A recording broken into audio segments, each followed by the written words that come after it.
5-Year Mission, the podcast, Episode 3.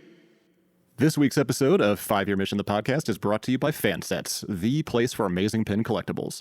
See all the pins and collectibles they have to offer at fansets.com, and stay tuned for this week's special 5-Year Mission, the podcast discount code. Fansets, we are Star Trek. 2, 3, 4. By now you figured out that this is a 5-Year Mission podcast. And I'm vocally the weakling. I disagree. Oh, what do you know?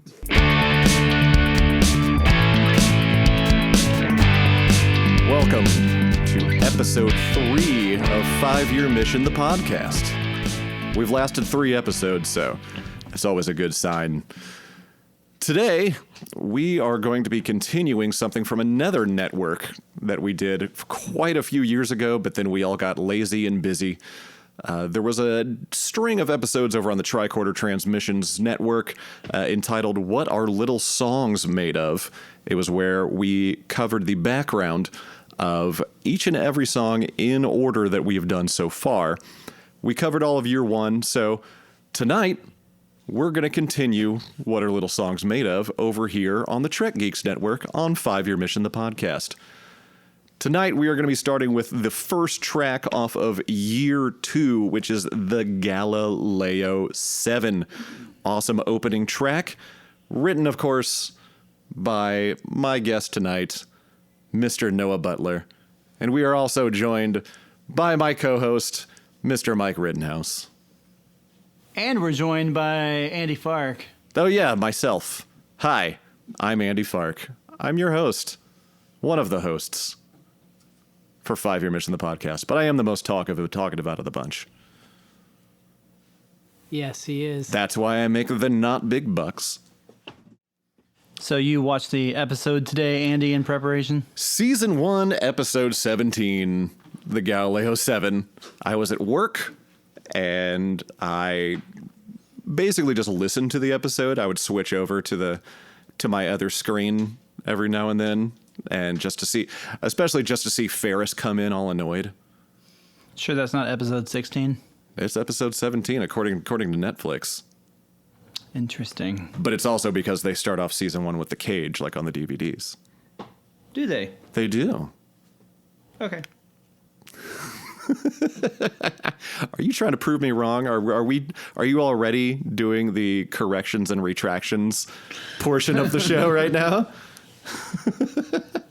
Anything I can do to save myself some work later? Right. So you don't have to go back through and record a 20-second thing. So, Andy, I think you bring up a kind of a central theme in the Galileo 7 episode. By the way, I keep wanting to call it G7 because that's how it's written on our set list every time we've ever played it. So right. I just want to call it G7. But yeah, and that's annoyance. Like, everyone is annoyed in that episode. Oh, like, absolutely. Everyone is annoyed. And especially at Spock, but I forgot how Ferris is also annoyed. Yeah, well, yeah. Everybody's annoyed. Ferris is annoyed with Kirk. Kirk is annoyed with Ferris. Uhura is annoyed with just the situation in general. And on the planet, everybody's annoyed with Spock. Oh, especially Boma. Oh, Boma. Even Spock is annoyed.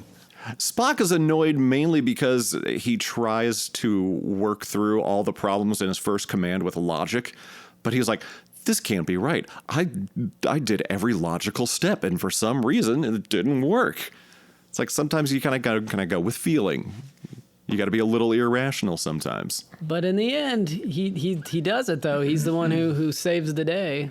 Yeah, he starts jettisoning the fuel, which has been used as a plot point in a few Star Trek episodes, like throughout all the different series, which I think is always a hilarious. Yeah, I just callback. watched the Deep Space Nine episode where Quark and his brother and his nephew are traveling to Earth.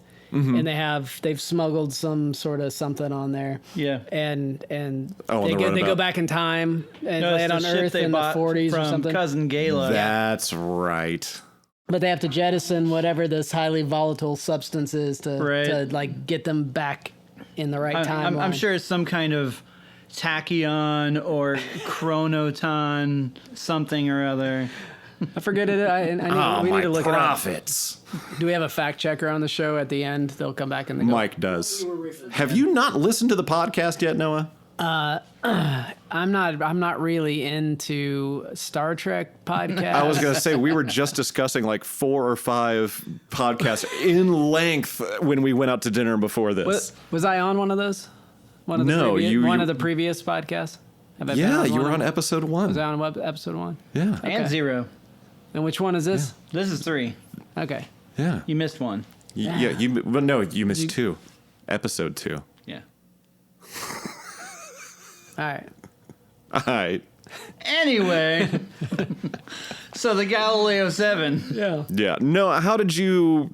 I know, obviously, with the way that we write these songs, I should say you 4, because I've only written 3 songs for the band, and I know I kind of stole your guys' process, but basically, you watch the episode a few times, take some notes. Like, what initially got you started on the road to getting started with the Galileo 7? Like, what's the thing that kind of stuck out? Do you remember? From the episode? Yeah, from the episode. What stuck out from the episode was everybody giving Spock such a hard time. Yeah. And Spock has always been my favorite and can always do no wrong. And in this particular episode, even when he is maybe a little bit not taking into consideration the human feelings of everybody else, I'm still kind of sticking up for him, and you know, like, he's gonna take care of this. He's got this. Leave him alone. Just stop giving him such a hard time. And that was really like the central kind of idea that came out of it, was that, you know, you had to believe in Spock that he was going to get it done, and he does get it done. And so many people doubted him, especially Boma, which is why the entire bridge of the song is just about Boma being such a contrary butthole, you know, to him, like really unnecessarily so. There's plenty of people who sort of like maybe weren't 100% on board with what Spock was doing, but he was just like on him all the time and just really constantly antagonistic. And disrespectful? And in some disrespectful ways, in super disrespectful ways. He just didn't recognize his rank, you know, and he can't follow orders. He needs to think. Yeah. But most of the time, all of the information I have about the Galileo 7 I get from the 5-Year Mission song. But at the same time, I have been in Boma's situation where you have a boss or a superior that you don't agree with philosophically, and you know they're making decisions that you don't agree with, and you feel like if you don't speak up that it's, you know, then you're going to die. That something's going to happen. Yeah, hopefully it wasn't that situation. So I do feel like, but like he just was relentless. I feel like, at least that's what I took away from it at the time. But as far as I'll jump back to that sort of songwriting process, because I answered this in an interview a little while ago. I think I'm a little different than everybody else, where like I always have the music first. I always have a song without lyrics. Yeah, you have a lot of demos where you have the music and you're just like making up nonsense words. Yeah, just singing random syllables that sort of follow kind of a vocal pattern. Yeah, or follow a melody of some kind. But I will only, unlike I think everybody else, I only watch the episode once. Really? Yep, I only watch it once, and then I go straight for any follow-up. I go to a transcript. It's just easier for me to like I watch it more for, I think, the one time for the visuals and the feeling and see what jumps out. But then I'm more interested in like dialogue and to not have to like actually waste another hour of my life going back through and watching the episode again. I can just go to the transcript and go to that one part that I wanted to like take another look at and see what did everybody say, what was happening there, and it's quick. It's a quicker, more efficient way to kind of get back. Have you pulled up transcripts for episodes before for other songs too? That's what I do every time. Yeah. Really? Yeah, every time. It's like one watch and then it's straight to the transcripts. Actually, once Noah told me that he did that, I actually started doing that also. I would go look at the transcripts because it clarifies a lot of things. Like, I mean, spellings for one. Yeah. But like maybe in a scene, you remember the way they said some things, even though you just watched it. But if you look at the transcript, like you're like, oh, actually they said it this way. Just to kind of clarify some wording and things like that. Especially if it's a line that really jumps out, you want to get the exact wording so people aren't calling you out like super nerds. Which has happened. It's happened multiple times. But sometimes I feel like I start to question the way the actors have made the pronunciation based on what I see in the transcript. Right. It's like, that's not how you say that.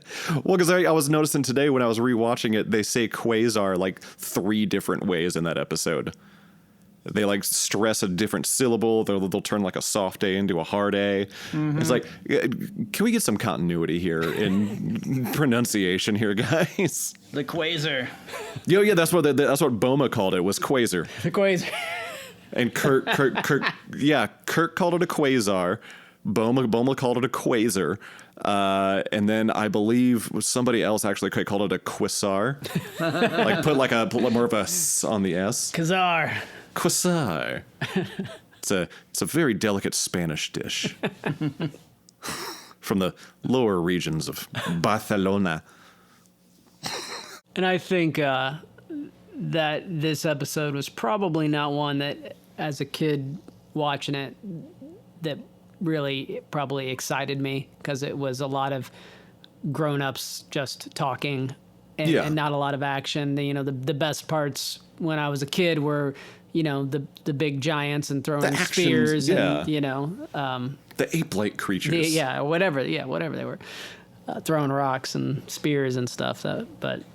So it is interesting to see these in a whole, in the adult light again. Yeah, because the first time you probably saw it, you were probably like 8 or 9 years old, and then going back and watching it like 30 years later to like write this song, you're like, this is way more in depth than I really remember it being. Way more intellectual.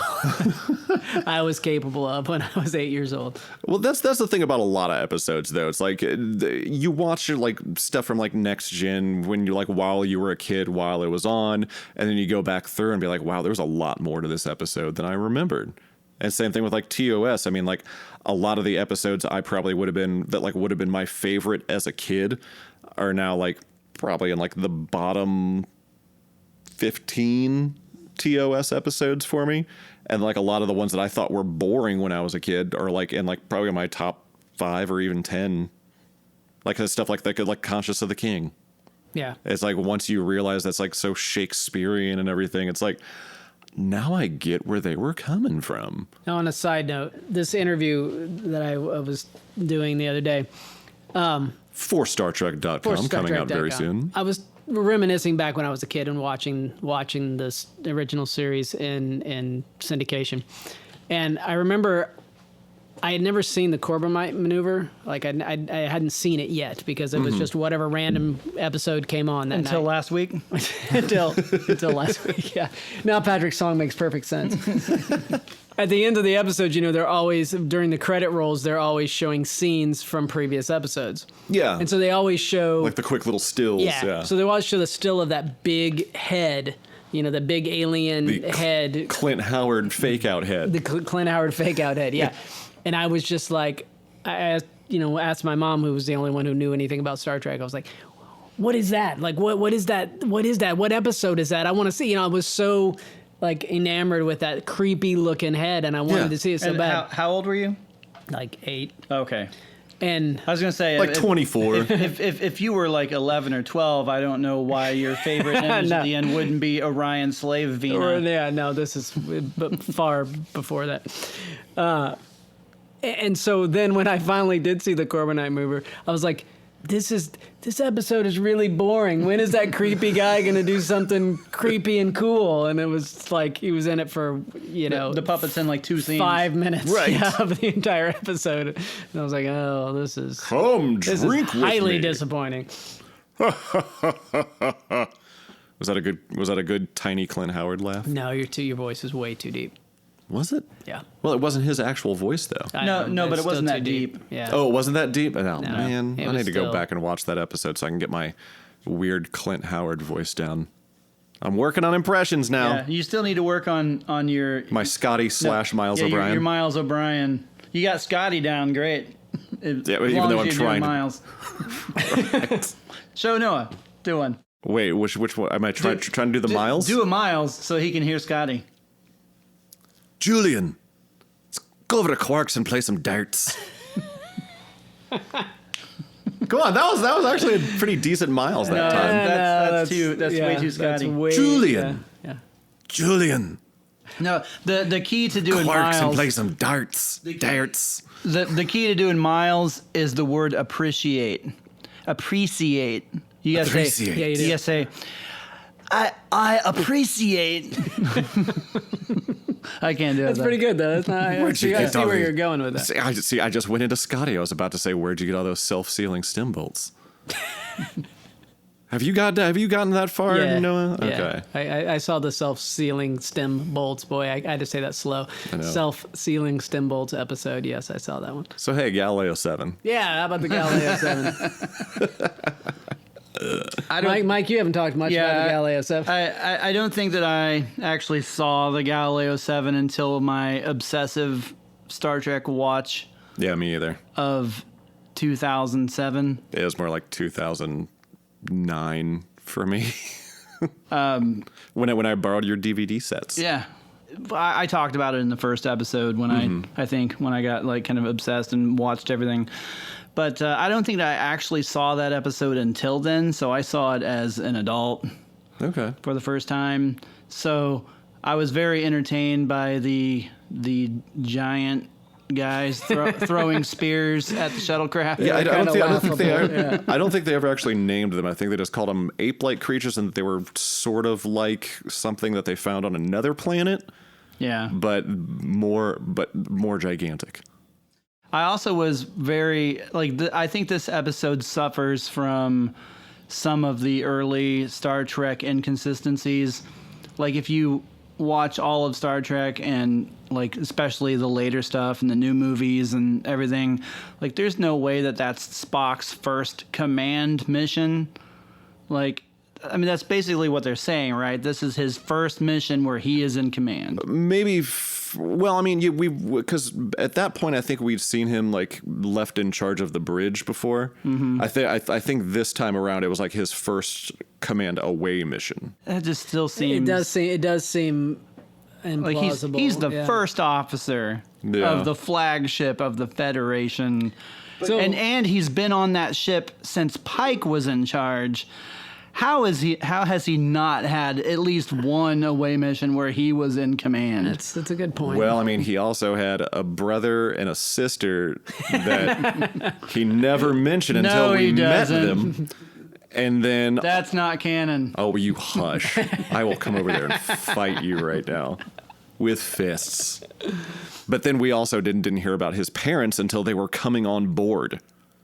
And that was in TOS. Yeah. They're like, hey, you're what? And He came from parents? Right. This big pointy-eared hobgoblin. It would be interesting to go back and watch this 16 episodes before this one to see like If there was ever any reference. Did he really not like go have some sort of away team where he was in charge? Like maybe he didn't. I don't know.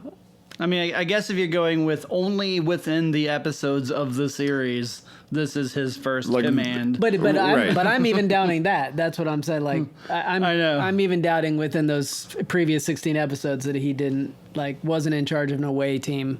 Well, he didn't correct them.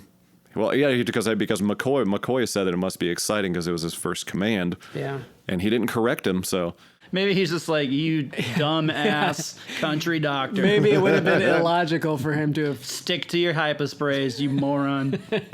Whoa, what are you going to wave your salt shaker over me again? I'll shift over to when we first put out year 2 and we first started playing that song live. Yeah. We had this brilliant idea of starting the show with it. It was the first song on the album, so we'll start the show with it. Yeah. But we wanted to do this sort of like dramatic Entrance. entrance where, Andy gets on stage and starts playing the introduction drum beat, and he can just play it for a while.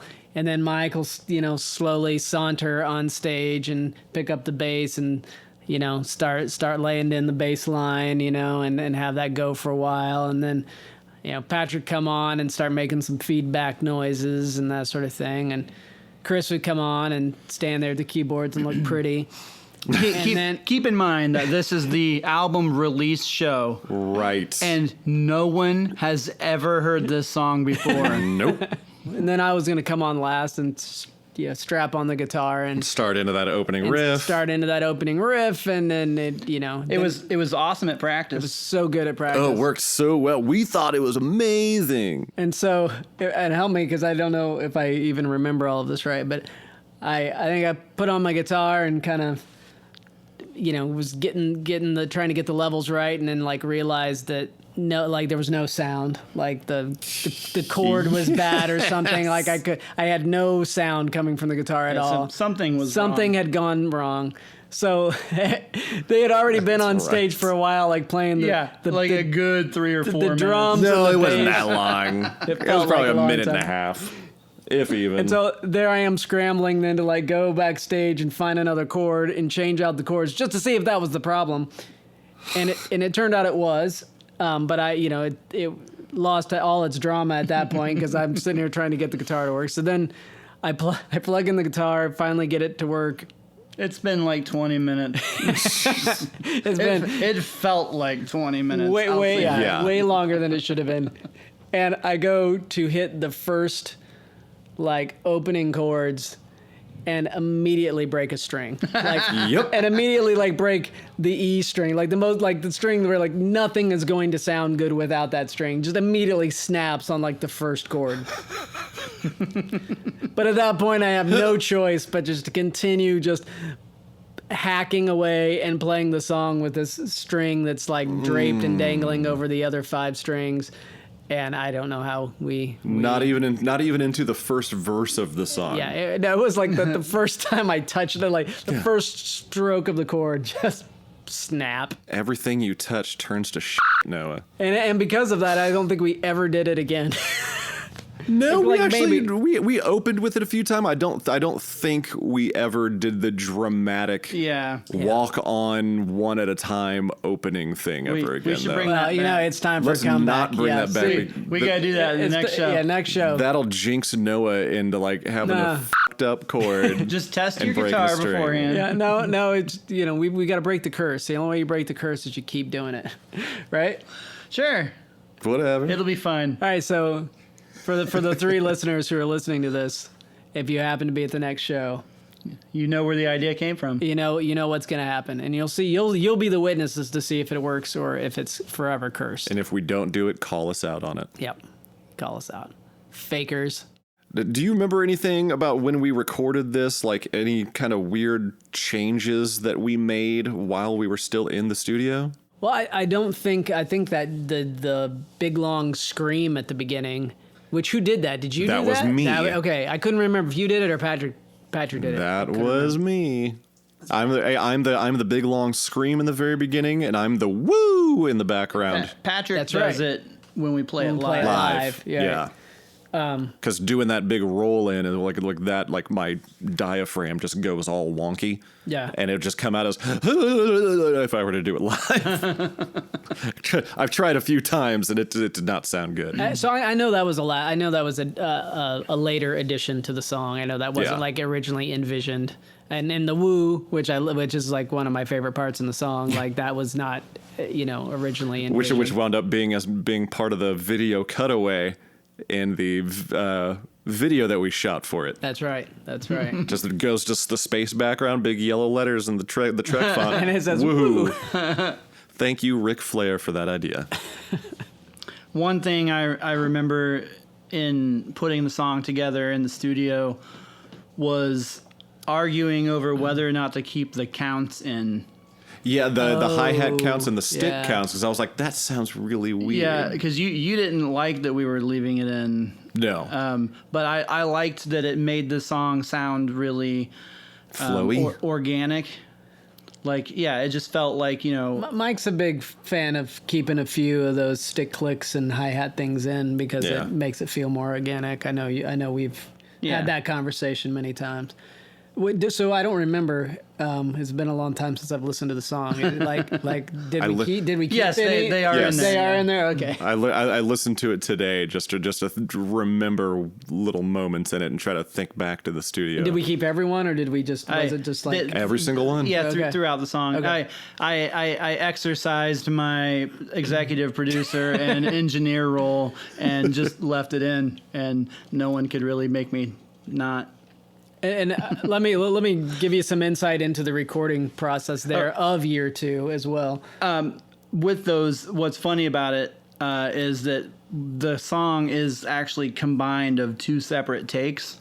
And in one of them, Andy uses the hi-hat for counting, and in the other one, he uses his sticks. And that's why, in part of it, he counts on the hi-hat, and part of it, he uses the sticks. Yeah, the only stick clicks, the 1, 2, 3, 4 clicks from the sticks is right before the bridge. Mm-hmm. Yeah. And on the other take, you use the hi-hat on that, but because it was from 2 separate takes, and then we cut them together. It sounded very purposeful. Yeah. Yeah. Good job, Andy. Thanks. way to make things different. I'm nothing if not a team player. Well, that year 2 recording process and it is amazing that we were able to pump out year 1 and year 2 within 2 years. Within 2 years, really in a year, because year 1 we were recording and we put it out in November, and then we had year 2 out the next November. Yeah. And we already had most of the songs written by the time year 1 came out. Yeah. That's true. It's just amazing that we did that. But I think we were recording in my house, in my living room studio, which has a great room sound.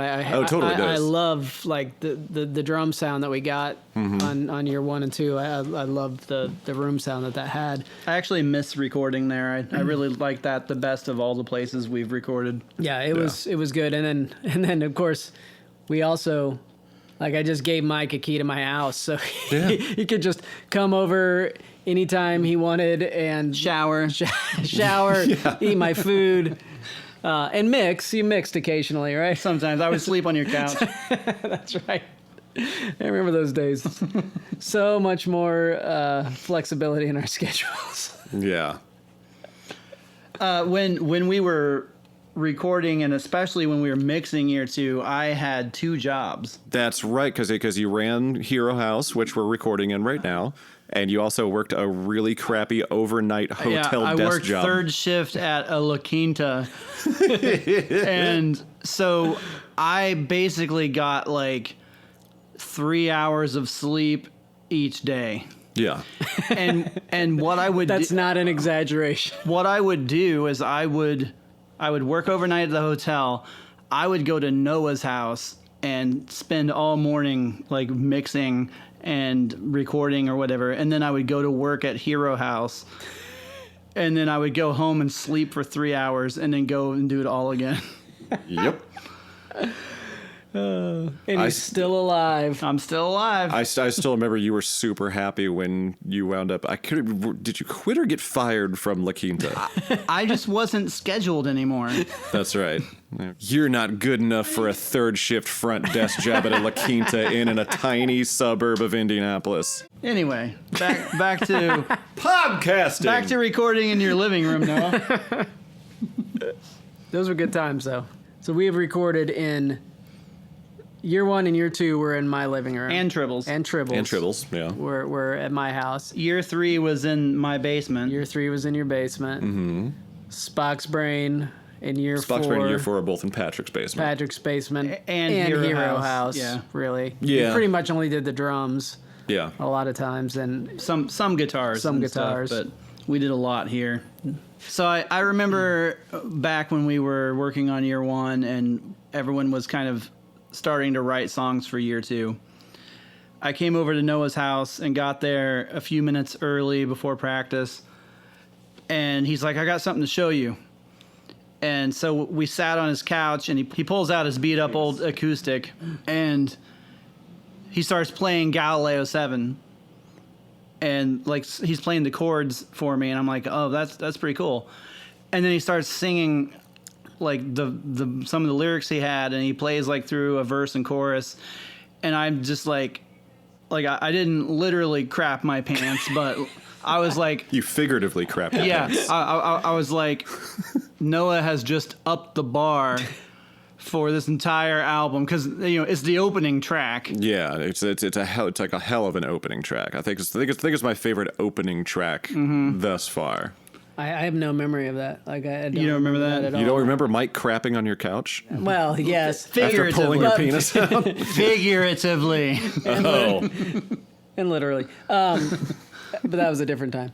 But no, I don't remember playing the song. I mean, I'm sure I did. Yeah. But You did, and I was blown away by it, and I was like, man, I got to work harder on my songs. They're not good enough, and so I mean, you kind of challenged me to make my songs better than they were because I think I was kind of half-assing it, starting to phone it in. I figured out how to phone it in by year 3. yeah, because with year 2, when Mike's talking about stepping up his game. see, wait, what did you? I can't. What are your songs? Mike's year 2 songs were Arena. All right, Yeah. good deal. The Taste of Armageddon. Yeah, Aaron of Mercy, which okay. Yeah. Operation All right, and Annihilate. Operation Annihilate. Operation Annihilate was more. Crazier, Andy. Crazier. So crazy. It was experimental. Yeah. I think that's But no, you're right. That may be the only song now that we've never played live. Operation Annihilate? Yeah, We've never played that? played it. We've no. never played that one. We've played around at practice. We played a around couple at times, practice. but Okay. we've never played it Yeah. live. Well, we need to remedy that, even though it's a bummer. And so I remember when we were working on Galileo 7 at practice and coming up with various parts. Like I played bass on several songs on the first album, and I mean my bass lines are usually they're not like. I mean, I think my bass lines are usually pretty complex. Yeah. In comparison to some of the other bass players in the band.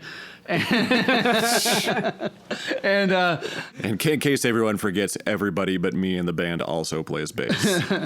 but I mean, everybody comes up. They all have their own style, but mine always tend to be very busy. Yes. On the first Yeah. album, my bass lines weren't too crazy. I think Man Trap had some of the most creative things. But with Galileo 7, like I came up with something so outside of the box for me as far as bass goes, and I'm still proud of that bass line. I love playing Oh, it's it. a great It's a bass line. great It has a bass great line. groove to it. And I'm just I was really excited when I think I was playing along with the demo and I came up with it, and I came to practice and played it. And I remember, I think you were pretty pleased with it. Yeah, which is why I love that the whole idea of like you and Andy like Opening.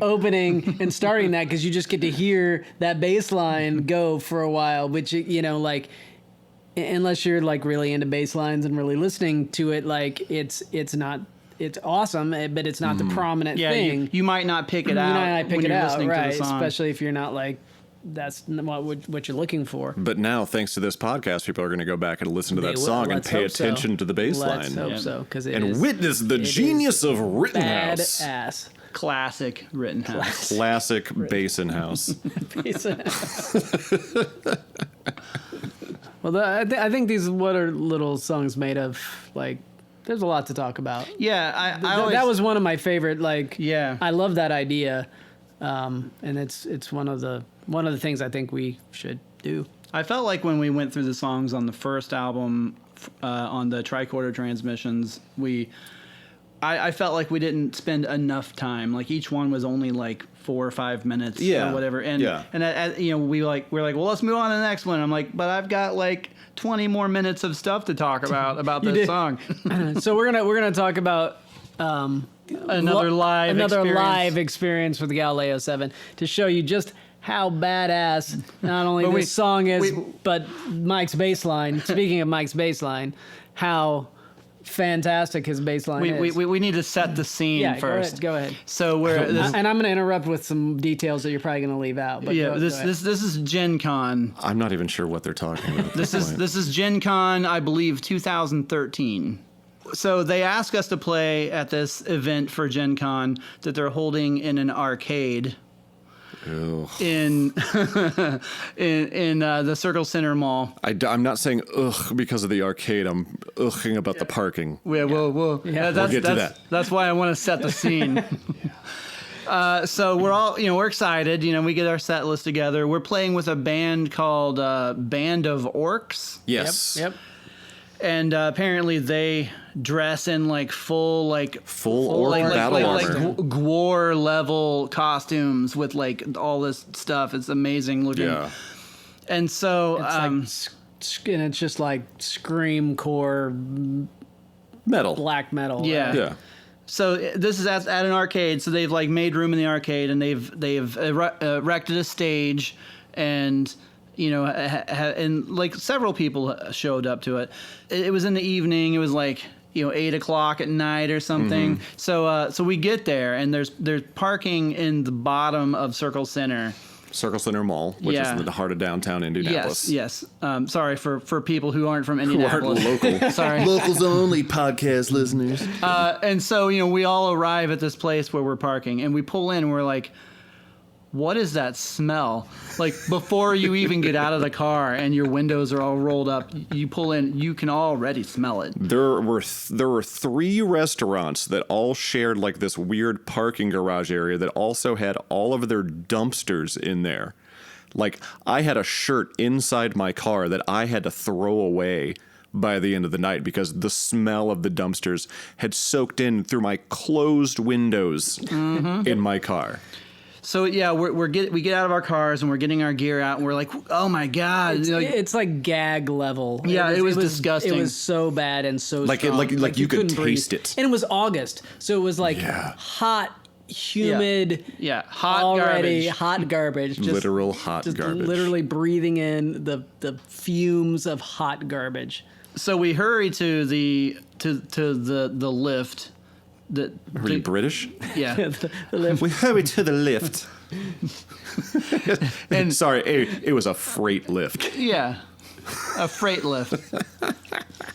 So we hurry to this thing, and we're in it, and we're like, oh god, let's get out of this parking garage, and we're riding it up, and the smell does not go away. Nope. It's in the elevator with us. Yeah, we're like, and we get to the top. This thing is on the top level of this mall, and we get all the way up there, and we get out, and the smell is still there.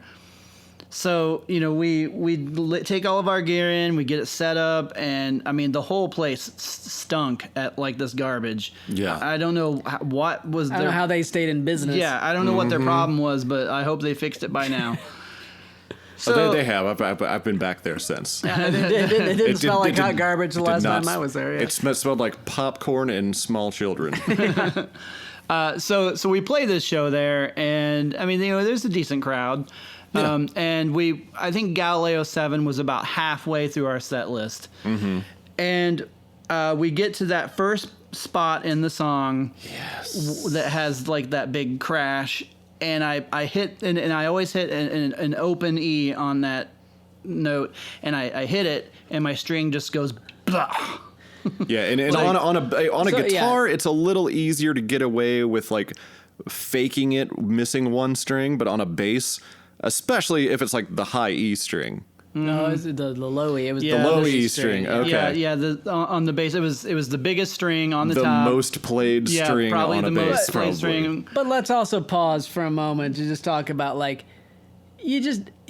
bass strings don't break. How often they don't you break don't easily. break a bass string?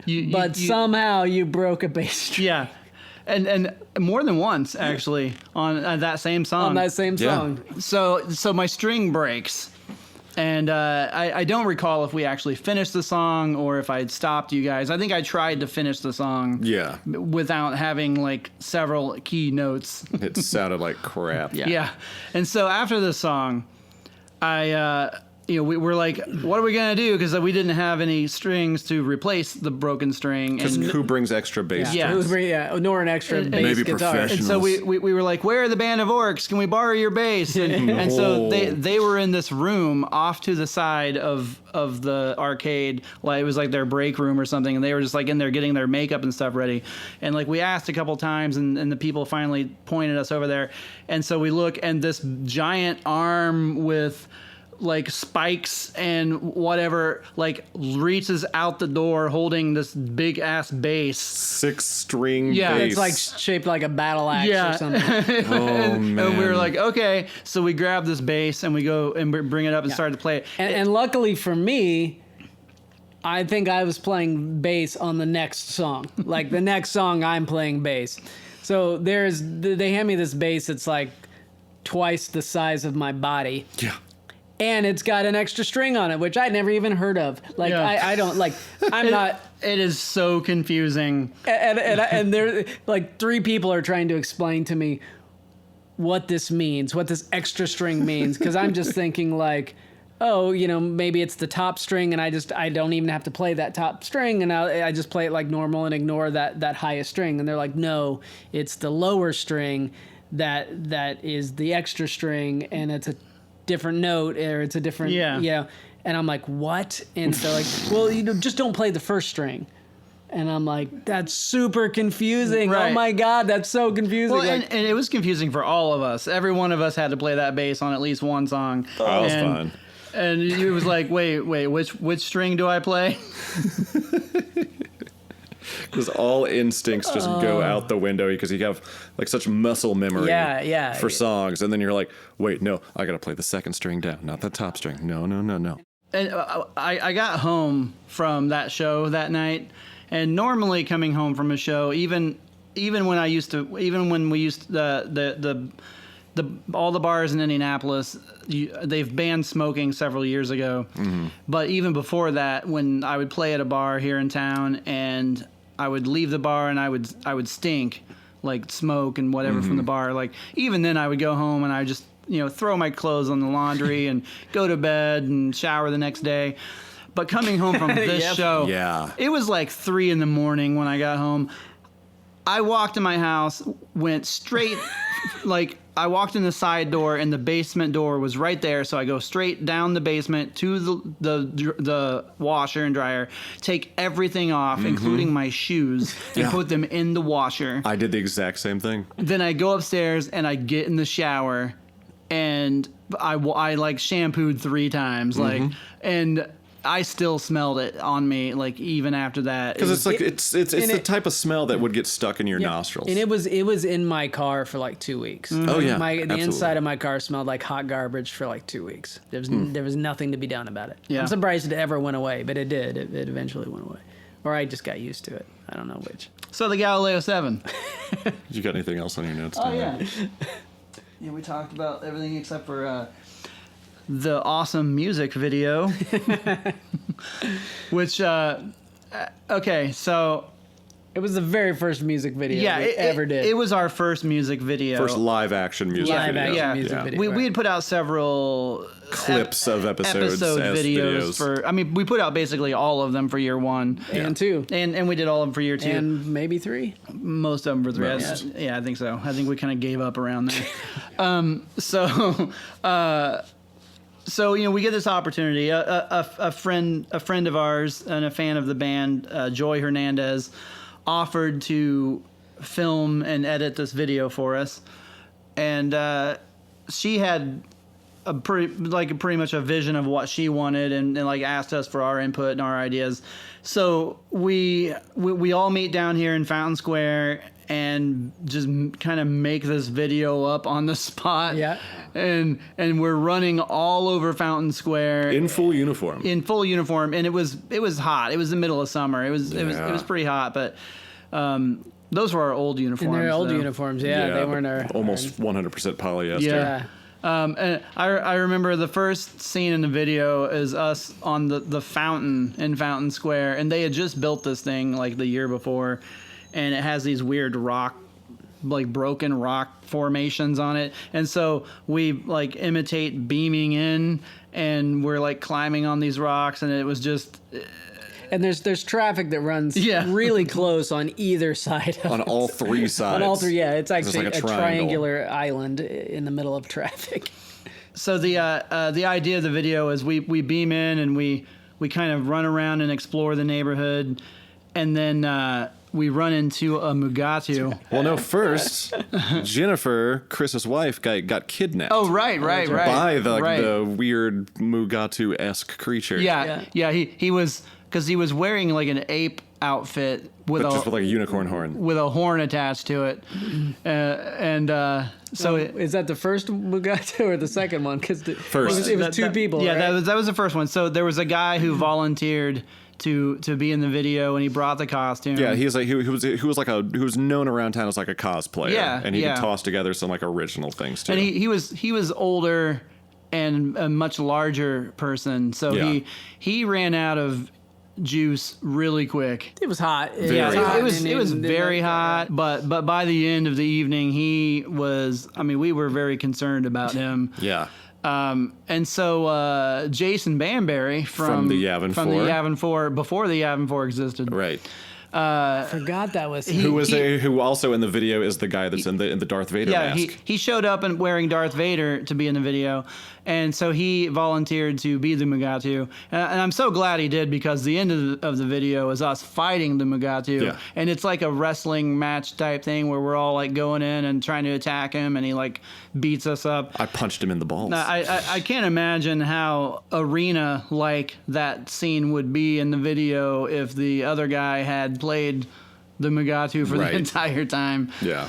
Not that it wasn't horrible all the way through, but that was a very interesting first video to make. My favorite thing about the making of that video is that Joy at the time still actually works for a news station, and all the cameras that we used to shoot that video were all news cameras. Yes. And she actually drove to other locations in the news van. Yeah, at the time she was one of their main camera people, and now I think she is a producer. And you can hear her on the local NPR affiliate doing stories now and then. Yeah, she still loves to do camera work.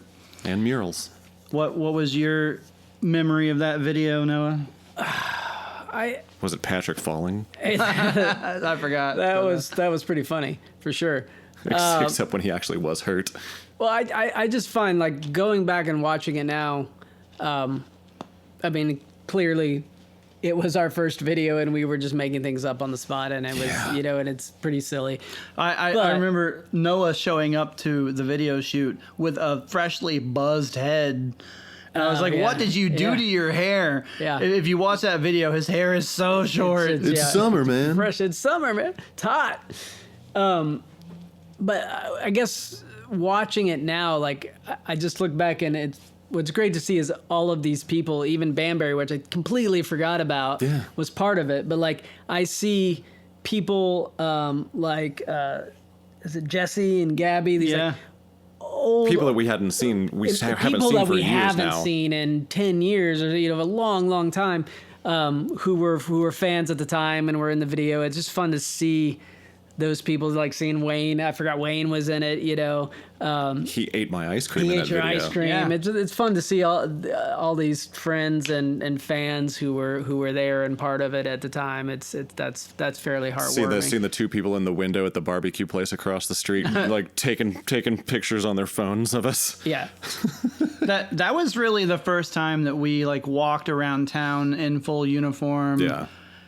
And I mean, we were a new band at the time still. I mean, we'd only been around for like a year. Mm-hmm. And I mean, even now, like, I'm not saying that everyone in town knows who we are, but a lot more people have heard of us and know who we are. Right. And at that time, like, we just looked like a bunch of crazy people walking around in Star Trek costumes. Running around the neighborhood, jumping off of things and climbing things. And that was before Fountain Square quite kind of blew up like it does right now. Now that wouldn't be unheard of to see people in crazy costumes running all over the place doing whatever. Like that's just being filmed at that. That's just a standard Tuesday night in Fountain Square. Pretty much. Tell us these weird factoids that you found about the episode, Andy. Yeah, these of course are just on IMDb, so it's like common knowledge. But first factoid that I thought was pretty interesting, but I guess probably was commonplace back in the day.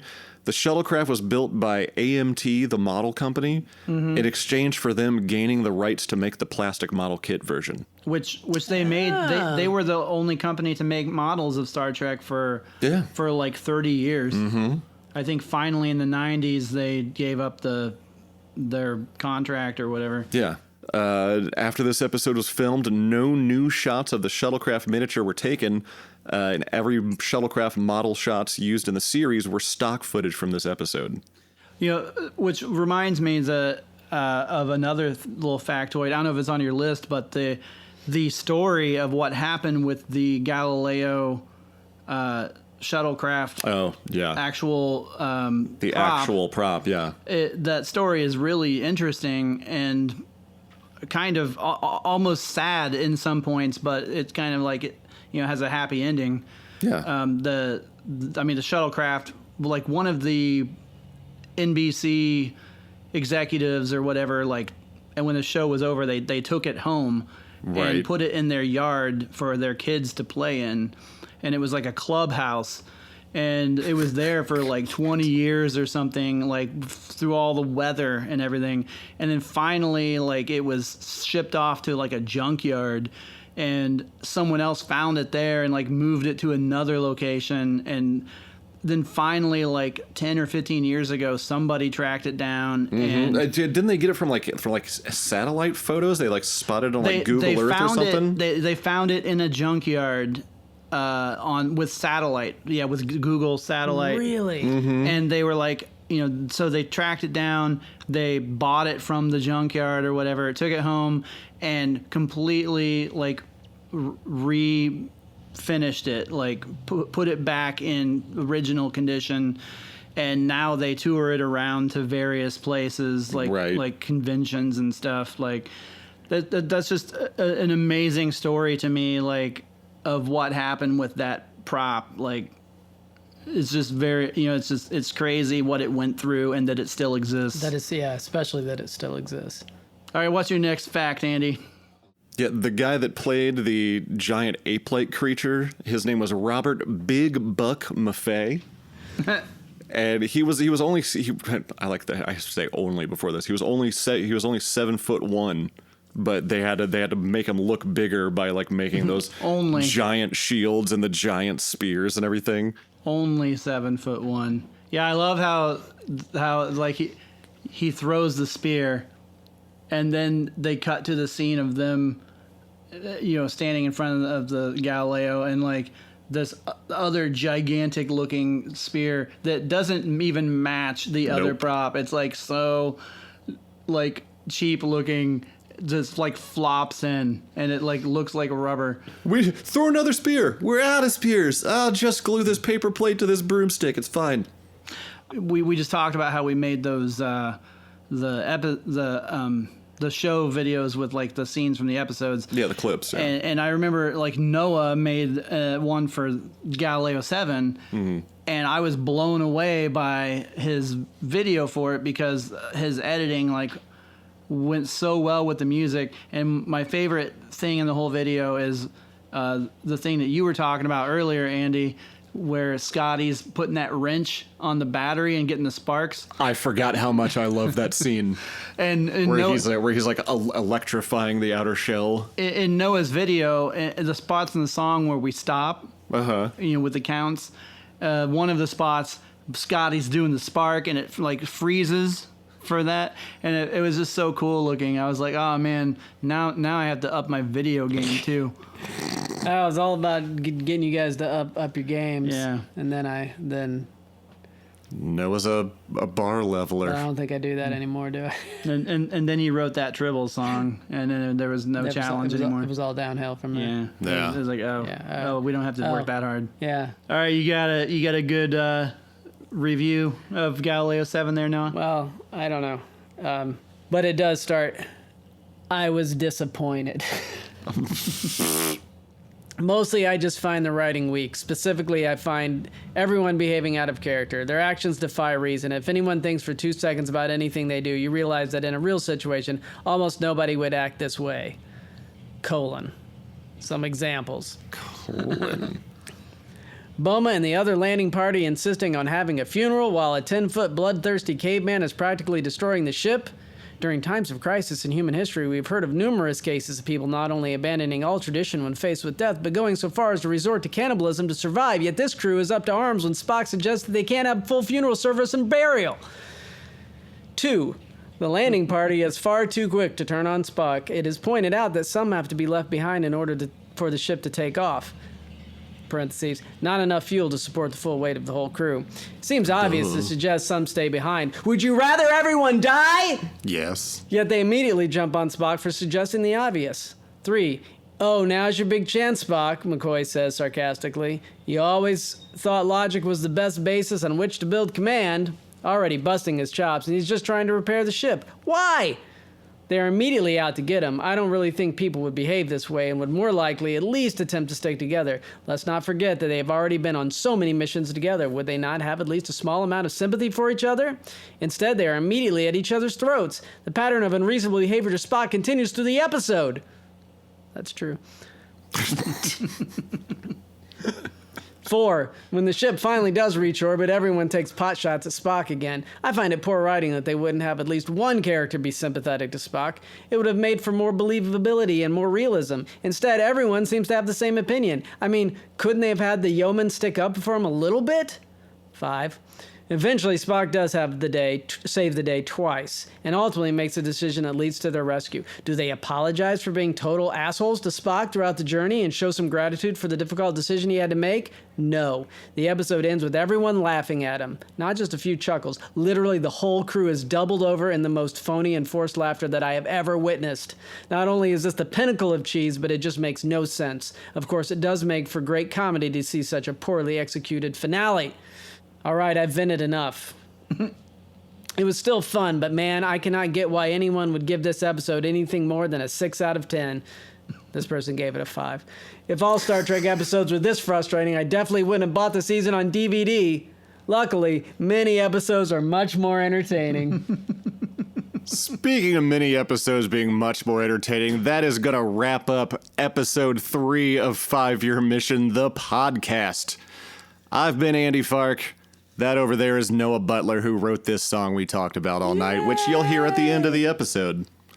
And over there is Mike Rittenhouse, who I just pointed at when I said you'll hear this song at the end of the episode, so he can edit that in. Sup? We'll see you guys next time.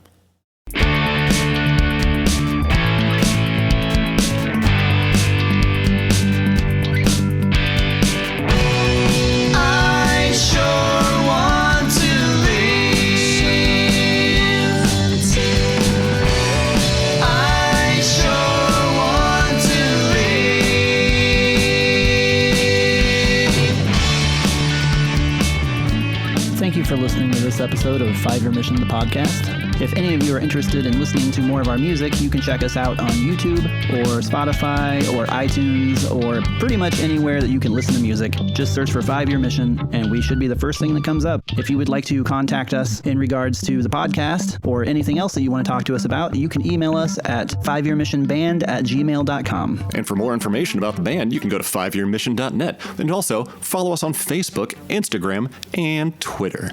Fansets.com is your home for all things Star Trek pin-related, including pin releases from DC, Harry Potter, and Firefly. You're bound to find something you'll like in the nearly 200 pins. Fansets is currently offering a super limited amount of Brent Spiner and Doug Jones autographed pins. These are almost sold out, and these are also not machine replicated, and both come with a certificate of authenticity. Also, brand spanking new this month, new pins featuring Captain Janeway, Luther Sloan, Major Harris, the Mako logo from Enterprise, Travis Mayweather, Commander Nhan, and Michael Burnham. And as an added bonus, listeners can get 15% off their entire order at fansets.com through our special discount code. Simply enter the word NOG at checkout, all caps, N-O-G, NOG, in honor of Mr. Aaron Eisenberg. Fansets. We are Star Trek, and we thank Fansets for sponsoring this week's episode.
Even bones and sky put you in your place. This time if you will run an equal race. And I guess I can see how things like desperation and fatigue. But I agree with you, Fark. I know it was nothing more than logic. And so the first command was heaviest to hold.